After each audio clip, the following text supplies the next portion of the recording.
श्री ज्ञानदेव तुकाराम पंढरीनाथ भगवान की जय। प्रभु श्री रामचंद्र भगवान की जय।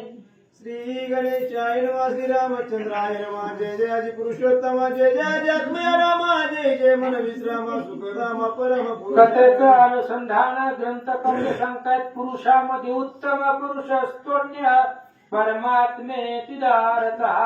अशा प्रकारचं तुम्ही भगवंत आहेत महाराज सांगतात। तू आते निर्विकार तुझ कोण म्हणेल साकार परी तुझी आईचे माया विकार तेने सृष्टी रचिली। अहो तुम्ही आद्य निर्विकार आहात तुम्हाला साकार कोण म्हणणार आहे पण तुमच्या इच्छे मात्रेनुसारच संपूर्ण सृष्टी निर्माण केलेली आहे महाराज सांगतात। आनंद ब्रह्मांडाच्या कोडी माया तुझी घडी मोडी आईशी जेचे प्रौढी जीवांत न पळे तिचा। अहो आनंद ब्रह्मांडाच्या कोडी नवल केवळे केवळे न कळे कानोबाचे कोडे। आनंद ब्रह्मांड ज्यानं निर्माण केलेले आहे तू भगवान परमात्मा आहे असं सांगतात। जरी तू कृपा करीसी तरी जिंकून मायेची येऊ तव चरणापाशी ऐसे वाटे आमुती। आणि जर तू कृपा आमच्यावरती केली तर तुझ्या दर्शन आम्हाला होईल आणि या मायेपासून आमची सुटका होईल असं आम्हाला वाटू लागलं। माया रूपी नटून साकारला तू पूर्ण म्हणून अवतार तुझे लागून झाला म्हणती भक्त पै। आणि माया रूपाने नटलेला तूच आहे निर्गुण रूपामधून सगुण रूपाला आलेला साकार झालेला तो परिपूर्ण भगवंत आहे म्हणून अवतारिक पुरुष तुला म्हणतात असं सांगतात। मानुष कृत्य लावणी उत्तरीशी जना लागुनी ऐसा श्रीरामच्या पपानी सत्य तूच ससी पै। अमानुष कृत्य दाखवलंय तू जे कृत्य कोणालाही करणं होत नाही अशा प्रकारचं कर्तव्य करून दाखवलं आणि असा असणारा तो श्रीराम भगवान परमात्मा आहे सत्य तूच आहे असं सांगतात। आसो मागील दयाची अंती सुरती धरली अश्वाकती आज्ञा होता त्वरित गती सकळ विरसित झाले पै। असं म्हणले पाठीमागच्या अध्यायामध्ये सुरत राजानं घोड्याला पकडलेला इथपर्यंत कथा ऐकली आणि घोड्याला पकडल्यानंतर ना त्याने सांगितलं अश्वशाळेमध्ये नेऊन बांधा म्हणून सुरत राजाच्या सेवकानं त्या घोड्याला अश्वशाळेत नेऊन बांधलं। शेष म्हणे वाचायना ताईके पुढील कथा कोटे नदीच्या अश्व म्हणून शत्रून पुषे तुतासी। आणि आता इकडं शत्रुघ्न सैन्यामध्ये काय झालं शेष महाराज वत्सयन ब्राह्मणाला सांगतायत घोडा छानला दिसला गेला शत्रुघ्नाच्या सैनिकाला शत्रुघ्नाला घोडा दिसला नाही त्यावेळेस शत्रुघ्नाने विचारलं घोडा कुठं गेला। असे रे अश्ववर मुलसी निवेदावे सत्वर कोणी धरला किंवा दूर गमन केले तयाने। आणि विचारलं घोडा कुठे म्हणले घोडा दिसत नाही कुठं गेला कुणी गमन केला गुप्त झाला मगासारखं पाण्यात गेला चिटकून बसला कुठं गेला किंवा वेगाने निघून गेला सांगा। आई कोणी शत्रुनाची वाणी सेवक सांगती हात जोडणी कोणी विर्याश्वा लागुनी धरणी नेले आताची। आणि त्यावेळेस शत्रुघ्नाच्या सैन्याने सांगितलं महाराज 4-5 सैनिक आले होते आम्ही बघितलं आणि ते आले घोड्याला पकडलं आणि घेऊन गेले। ते कोणाचे असती वीर आम्ही न जाणू समाचार आपण असे कळविले साचार तरी शोध करावा की। आणि त्यावेळेस रक्षकाने सांगितलं महाराज 4-5 कोणाचं तरी सैन्य आलं आणि घोडा घेऊन गेलं कुण्या राजाने नेलंय कुणी नेलंय आम्हाला काही माहिती नाही तुम्ही त्याचा शोध करा। ऐसे ऐकोनी दूत वचन क्रोध खवळला शत्रून वाटे चेतला कृषान जाळील कारण शत्रू रूपे। दूताचं बोलणं ऐकल्याबरोबर शत्रुघ्नाला राग आला कळपायाची आग मस्तकाला गेली असं वाटत होतं की आता शत्रुरूपी कारण सगळं जाळून टाकील एवढा लाल भडक शत्रुघ्न झाला। शत्रुघ्न येऊन सुमतीसी पुसता झाला व्रतांतासी मने कवन धरले हयासी कोण राजा वसे येते। शत्रुघ्नाने सुमतीला बोलवलं म्हणले महाराज इकडे या हे गावाचं नाव काय आहे कोणतं गाव आहे त्या गावाचा राजा कोण आहे आणि त्यानं घोडा कसा पकडला त्याचं काय सामर्थ्य आहे मला सांगा। पवनाचे आयुष्य सरले म्हणून हाया लागी धरिले सुमती मज लागी वहिले चांगे तुझ्या नाझळकणी। शत्रुघ्नाने विचारलं सुमती मला सांग कुणाचं आयुष्य संपलंय कोण मरणाला तयार झालेला आहे? रामाचा घोडा पकडणं म्हणजे सोपं आहे का? मरणाला आमंत्रण देण्यासारखं आहे, म्हणून कोणी पकडला त्याचं नाव सांग. ते ऐकोनी सुमती प्रधान कधी सकळ वर्तमान या नगरासी नामाविधान कुंडलाईशी असे पै. आणि सुमतीनं सांगायला सुरुवात केलं, शत्रुघ्न महाराज, या नगराला नाव कुंडल आहे. कश्यपाला 3 पत्नी आहेत, दिती, आदिती आणि धनु. तर दिती ही असणारी दानवांची आई आहे, आदिती देवांची आई आहे, आणि त्या आदितीची कुंडल त्या ठिकाणी पडली होती, म्हणून देवांची माता आहे ती आदिती, आणि तिची कुंडल पडल्यामुळे त्या नगराला कुंडल असं नाव पडलं. आणि त्या कुंडल नगराचा राजा सुरत त्यानं घोडा पकडला. मादी राजा सुरत सर्वदा राम भजनी रथ पराक्रम जग विख्यात महावीर तो शिरोमणी. आणि त्या नगरीचा राजा त्याचं नाव सुरत आहे. अतिशय पराक्रमी बल संपन्न आहे. एवढंच नाही, तो रामभक्त आहे. रामचंद्राची भक्ती व्यक्त नाही करत तर अख्ख्या गावाला करायला लावतोय. एवढा असणारा सुरत राजा बलवान आहे. नगरामादी सकळ जन करीती श्रीरामाचे भजन कोणी तेथे नसे दुर्जन सकळ प्रेम भक्तासती. आणि त्यांनी सांगितलं, नगरामध्ये दुर्जन नावाचं कोणीही नाही. कुणाकडेही जावा, कुणाच्याही घरामध्ये जावा, रामकथा, रामचरित्र, रामगुण वर्णन, रामस्मरणच तुम्हाला ऐकायला मिळेल. असे सगळे रामभक्त त्या गावात आहेत. जयाची सेना सागरा पडी आम्ही तारक शस्त्रधारी काळही आली समरी तोडील तया ते. अरे तो असणारा राजा एवढा बलसंपन्न आहे, ज्याची सेना एवढ्या सेनेमध्ये ताकद आहे. मगात सांगितलं, राजाला एकट्याला 10 पोर आहे. 10 पोरं राजकुमार आहेत, बलवान आहेत. काळ जरी समोर आला तरी सुद्धा काळाला हारी आणतील असं त्या राजाकडे सैनिक आहे. ऐसा राजा बळ संपन्न राम भक्ती परायण तेने धरिला श्याम कर्ण सत्य झालं राजेंद्र. आणि राजा अशा प्रकारचा असणारा बलवान तो राजा आहे शत्रुघ्न. शत्रुघ्न महाराज ऐका, तो राजा खूप बलवान आहे. त्यानं घोडा पकडलेला आहे. सुमती सांगू लागला, ऐकून या शत्रुघ्न वीर मने धरिला अश्ववर परियुद्धान येई सत्वर काय विचार तयाचा. शत्रुघ्नाने विचार केला, घोडा पकडलाय, पकडू द्या. मग युद्धाला का आला नाही? घरात लपून का बसलाय? जर त्यानं घोडा पकडलाय म्हणल्यावर युद्धाला सगळं सैनिक घेऊन यायला पाहिजे होतं. मग युद्धाला का आला नाही? त्याच्या मनात काय आहे काहीच कळना. अश्वढेला धरुणी परिकान येई समरा लागुनी सुमती तू सकळ ज्ञानी मज निवेद विचार. आणि शत्रुघ्नाने सुमतीला विचारलं, घोडा त्यानं धरून नेलाय, मग युद्धाला यायला पाहिजे होतं आतापर्यंत, युद्धाला का आला नाही? सुमती काय करावं सांग. सुमती म्हणे कैकई सुता दूतपट विशिष्टाई करिता समय उचित भाषण बोलताय सासावा दूत तो. सुमतीने सांगितलं, म्हणले शत्रुघ्न महाराज आपण दूत पाठवू, त्याला विचारू आमचा घोडा का पकडलाय, बरं पकडलाय तर सोडून दे, नसेल सोडायचं तर युद्धाला ये. अशा प्रकारचा एक दूत आपल्याकडून पाठवू, पण तो दूत अतिशय बलवान असायला पाहिजे, हुशार असायला पाहिजे, समय पाहून बोलणारा असायला पाहिजे. अशाच दूताला आपण पाठवू असं सांगतात. येणे कळेल तयाचे तुझ्या उपाय नसे उचित समराली असंख्यात सैन्यपात होईल पै. आणि अशा प्रकारचा असणारा आपण दूत पाठवू. दूत समय जाणून बोलणारा पाहिजे. राजाला मारण्याची सुद्धा ताकद दूताकडे पाहिजे. दूत बलवान पाहिजे राजापेक्षा सुद्धा. जर युद्ध झालं तरी सुद्धा त्यानं जिंकावं, बोलण्यामध्ये चतुर हुशार असा दूत पाठवा. श्रीराम भजने करुण सुरतासे बळ संपन्न आता शिष्टाई करावया लागून सत्वरी दूतधारी पै. सुमतीनं शत्रुघ्नाला सांगितलं, शत्रुघ्न महाराज रामाच्या भजनानं सुरत राजा बलवान आहे, तो कुणालाही ऐकणार नाही. मग आपण शिष्टाईसाठी एक दूत पाठवला पाहिजे. त्यावेळेस शत्रुघ्नाने विचारलं, महाराज शिष्टाईला कुणाला पाठवा? कोणी सुमती वचन अंगद योधीला शिष्टाई लागून ते समीप पाचारून निवेदिती व्रत सर्व. सुमतीनं ऐकलं आणि सुमतीने सांगितलं, शिष्टाईचा प्रकार जाणणारा अंगद आहे. पाठीमागं सुद्धा त्यानं रावणाकडे जाऊन शिष्टाई केलेली आहे. त्याच्यामुळं कसं बोलायचं काय बोलायचं त्याला अनुभव आहे. एकदा शिष्टाई करून आलेला आहे. त्यामुळं अंगद आपल्याकडे बलवान आहे, वाडीसूत आहे, अफाट ताकद आहे. राजा रावणाला ऐकलं नाही युद्धामध्ये.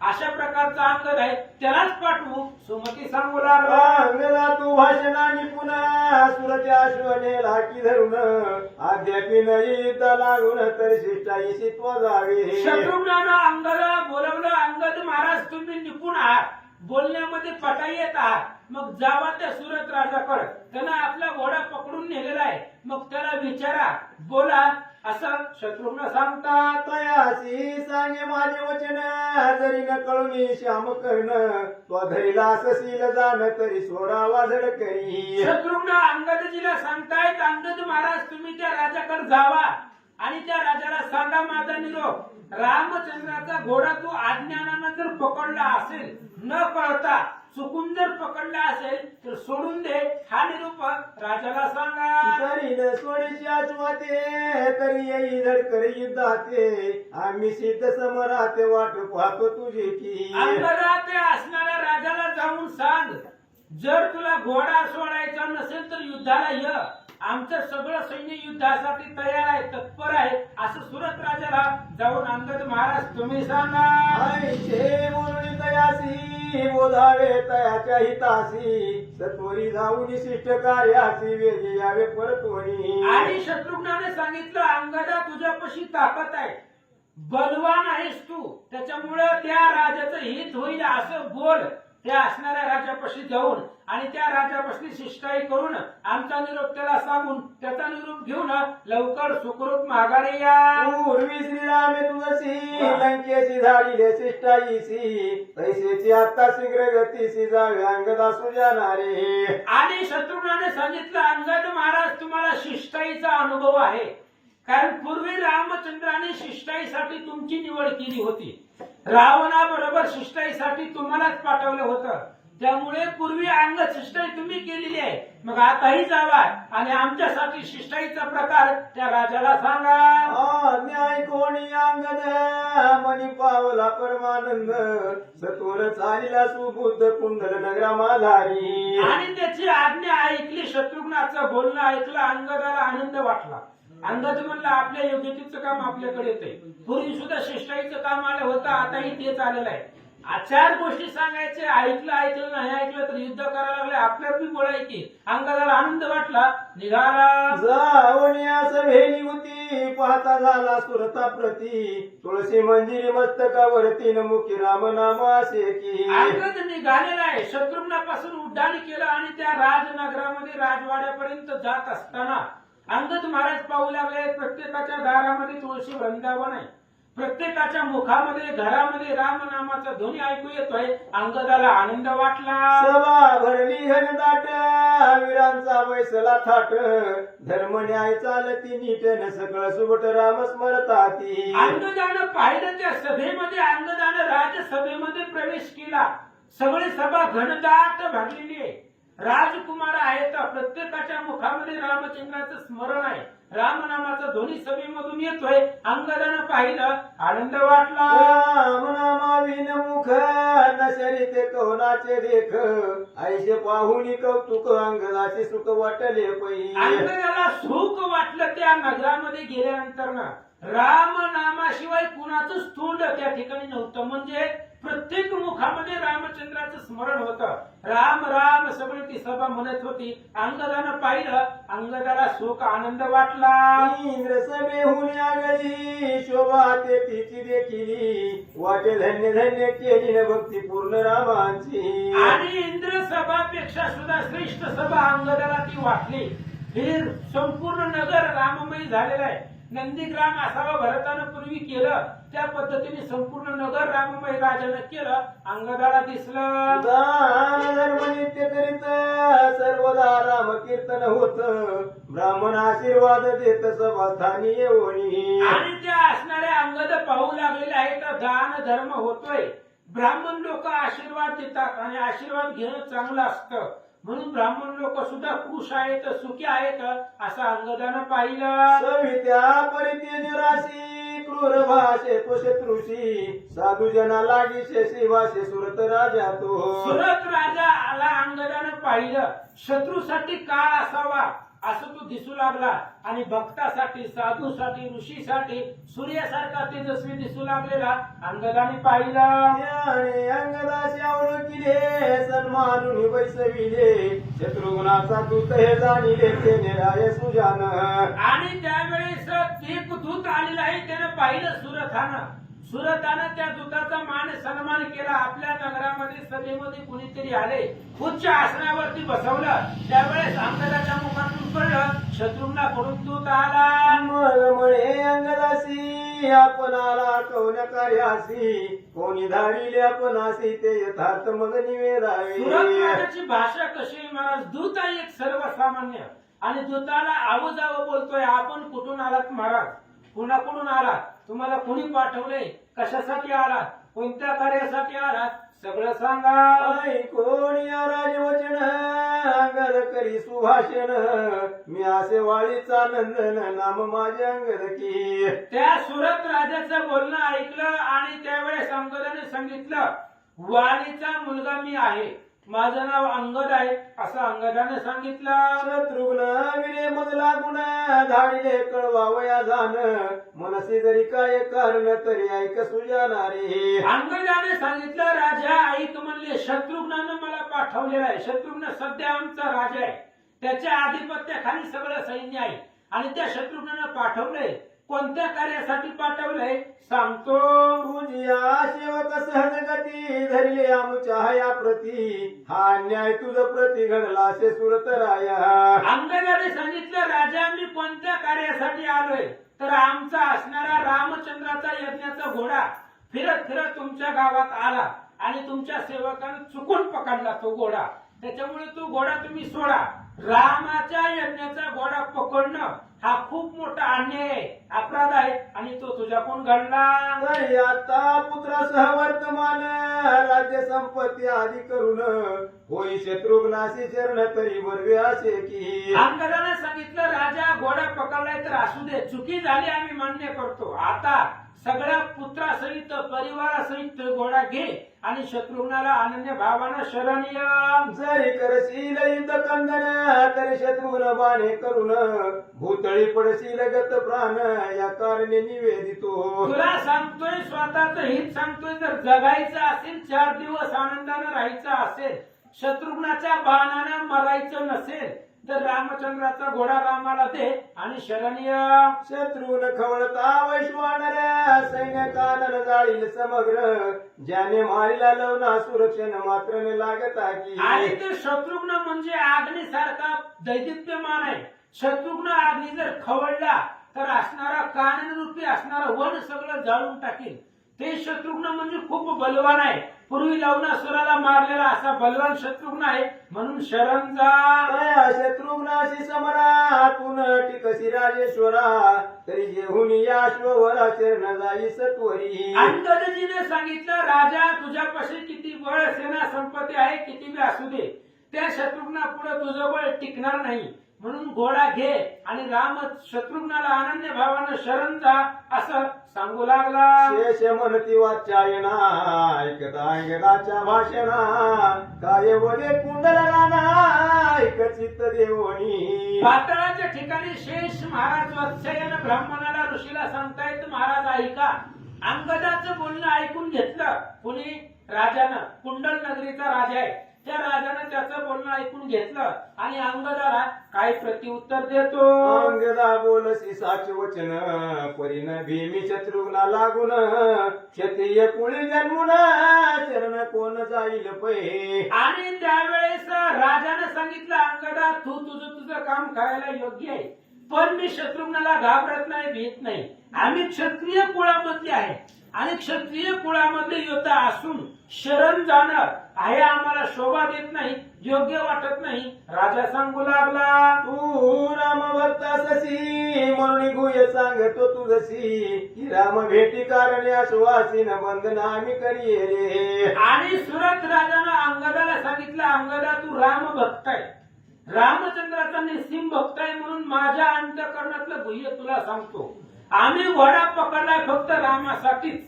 रामाच्या दर्शनासाठी आम्ही घोडा पकडलेला आहे आणि जोपर्यंत राम इथे येणार नाही तोपर्यंत घोडा सोडणार नाही. श्रीराम दया घन येईल संग्रामा लागून तेव्हा जाऊ आम्ही तयाची शरण पुत्र राजा समवेत. आणि सुरत राजानं अंगदाला सांगितलं, अंगदा तू म्हणतोय शत्रुघ्नाला शरण जा पण नाही, शत्रुघ्नाला शरण जाणार नाही, आमचा उद्धार होणार नाही.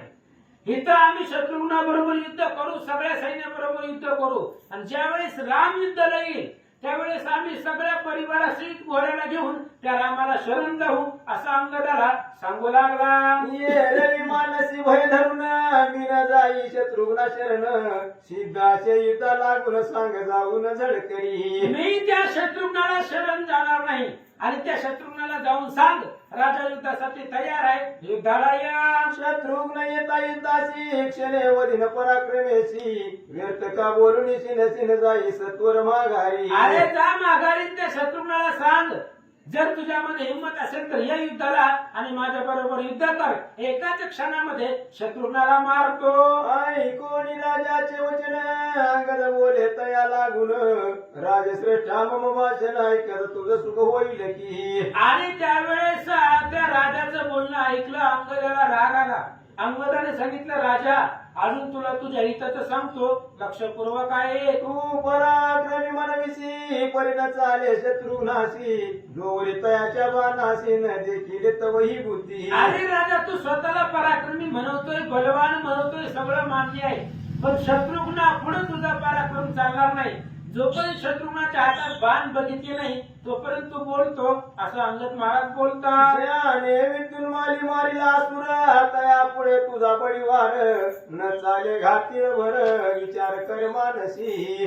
आणि ज्यानं पूर्वी असणाऱ्या विद्युत माली नावाच्या असणाऱ्या राक्षसाला मारलेला आहे. ती विद्युत माली रावणाचा मित्र होता, दोस्त. त्यानं विमानामध्ये येऊन सगळं घोडा उचलून घेऊन गेला होता आणि त्या विद्युत मालिनीला मारलं, विद्युत मालिनीला शत्रुघ्नानं. असा शत्रुघ्न बलवान आहे अंगद सांगतात. भरत पुत्र पुष्कळ वीर संगे असे धुरंधर ज्याने शिवगण वीर भद्र नशी नवीला कंदने. अरे भरताचा मुलगा असणारा पुष्कर आहे, तोही पराक्रमी आहे. जन असणारा महादेवाबरोबर युद्ध केलं आणि त्या पुष्करानं वीरभद्राला सुद्धा जिंकलेला आहे. असा असणारा पुष्कर आहे अंगद सांगतात. तया सारिका वीर सबळ न मिळे शोधिता भूमंडळ ज्याने जिंकले राजे सकळ आजवरी हाय रक्षणाशी. आणि त्याच्यासारखे असणारे युद्ध आहे तर पृथ्वी तलावरती भेटणार नाही. कोण आहे? शत्रुघ्न आहे, पुष्कर आहे, बलवान राजे रामचंद्राच्या सैन्यामध्ये आहेत अंगद महाराज सांगतात. तैसाची रामदूत हनुमान आगाला शेवळ संपन्न ज्याने द्रोणाचे आणून सकळ वीर उठविले. राजा तुझ्या माहितीसाठी सांगतो, सगळं सैन्य बाजूला राहू दे. अरे एकच हनुमान त्या राम सैन्यामध्ये आहे आणि त्या हनुमंताचा पराक्रम तू तर ऐकला असेल की पूर्वी असणारे अशोक ते असणाऱ्या शक्ती लागली लक्ष्मणाला. त्यावेळेस एकट्या हनुमंतानं रातोरातामध्ये जाऊन द्रोणागिरी पर्वत आणला आणि लक्ष्मणाला उठवला. आखया नामे रावण सुत ज्याने वधिला अकस्मात तयाचे युद्ध करणे उचित तुझं नसे सुरता की. अरे राजा त्या हनुमंताबरोबर युद्ध करणं होतंय का तुला? ज्यानं रावणाचं लाडकं पूर्व आखया दगडावरती आपटून मारलं, जंबूमाळीला मारलं, प्रहस्ताचा अपमान केला, इंद्रजिताचा अपमान केला, असा हनुमान आहे आणि तू काय त्याच्या बरोबर युद्ध करणार आहे अंगद महाराज सांगतात. सुग्रीवादी कपिगण महाबळी काळा समान तैसेची प्रतापाम्य लक्ष्मी निधी जाण महायुद्ध्या सती पै. अरे त्या रामचंद्राच्या सैन्यामध्ये सुग्रीव सारखे वानर बलवान आहेत, काळाला सुद्धा जिंकतील अशा प्रकारचा सुग्रीव आहे.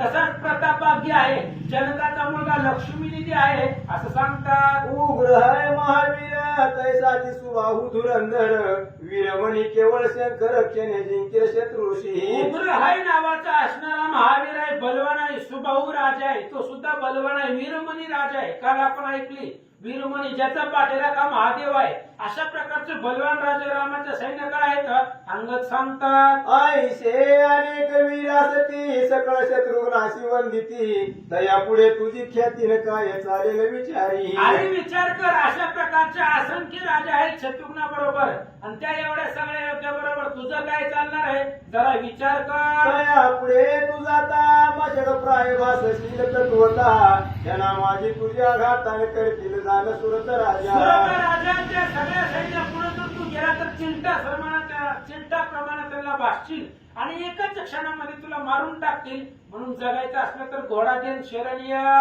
पुढे जैसा जम्बू कया खगेंद्रा पुढे द्वंद्व शुक तैशा परिभासशी दे शत्रुघ्ना पुढे तुझं तू मजशी. सिंहापुढे कोल्हा असावा किंवा गरुडापुढे साप असावा तसं त्या सैन्यापुढे तू दिसू लागला. तरी आता एक वचन सत्वर जाई शत्रुघ्ना शरण तरीच राम कृपा होऊन सकळ मनोरथ पुरतील. म्हणून तू आता ऐक तुझ्या हिताचं सांगतोय.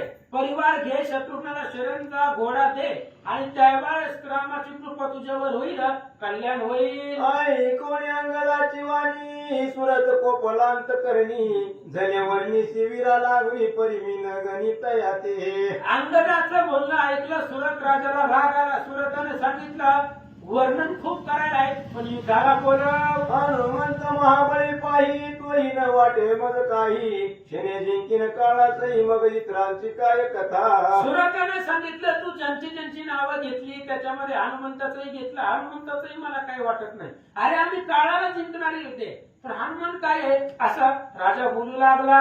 मज न वाटे तयांचे भय क्षणे करीन सकळांचा लय परी तू मान देईन राम समर आल्या विन. आणि त्यावेळेस राजाने सांगितलं तू कुणाचं बी नाव सांग मला कुणाचीच भीती वाटत नाही.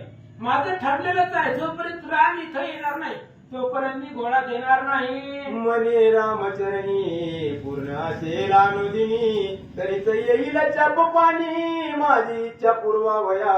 आणि त्यावेळेस त्यानं सांगितलं सुरत राजाला आम्ही जर निस्सीम अंतःकरणापासून भावप्रेमयुक्तानं जर रामाचं भजन केलं असेल तर तो राम स्वतःहून मला दर्शन देण्यासाठी इथं येईल.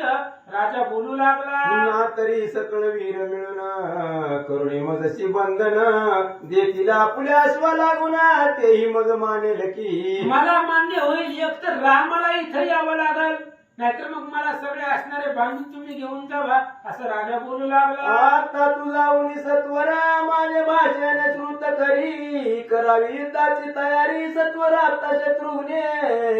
आणि तू आताच्या आता अंगद महाराज तू जा तू दूत आहे. दूताबरोबर जास्त संवाद नको. तू जा आणि शत्रुघ्नाला सांग की सुरत राजा घोडा द्यायला तयार नाही त्याला सांग युद्धाची तयारी करा. मी आताच तुझ्या पाठी तुझा न उठा उठी पुनरुपी तुझ्या मुची भेटी समरांगणी होईल की. सुरत राजाने सांगितलं अंगदा तू पुढे जा आणि शत्रुघ्नाला सांग युद्धाची तयारी कर.